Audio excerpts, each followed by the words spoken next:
Začelo se je kot čisto običajen prehlad, iz previdnosti pa je Max tisti torek ostal doma. V petek je izvedel, da ima COVID-19.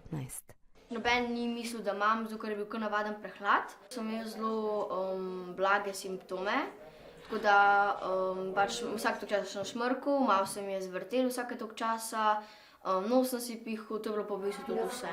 Potem so takoj obvestili šolo, tudi celoten Maxov razred je moral v karanteno. Sem šel takoj v izolacijo v svojo sobo za 3 dni. Nekaj sem bral, veliko sem bil na digitalnih napravah, tako da sem imel včasih težave s spanjem. Pol časa z Benjom kakšne igrice skupaj igrala, sva se tudi poklicala po telefonih, tako da v bistvu sem bil zelo osamljen. Pomem, da nikoli nisem bil 3 dni toliko sam. Najbolj sem pogrešal res prijatelje, zato ker se nisem mogel z nobenim družiti, tudi treninge sem zelo pogrešal. Zaradi tega, ker si osamljen, ti je ful bolj dolg čas. Ker je bil ravno konec tedna, so razred na to čakali le 3 dnevi dela na daljavo. Sošolci so se nato vrnili v šolo, Max pa je moral biti doma z družino še en teden.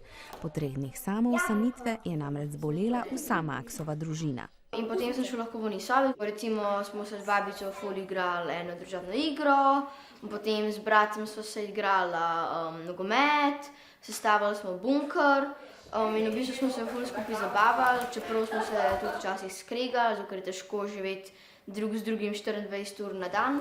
Vsak tok časa sem imel malo občutek krivde, da moramo biti doma zaradi mene. Čeprav sem po nekaj časa to spustil, zaradi tega, ker sem rekel, da je brez veze, ker bi se to lahko tudi komukoli drugemu zgodilo.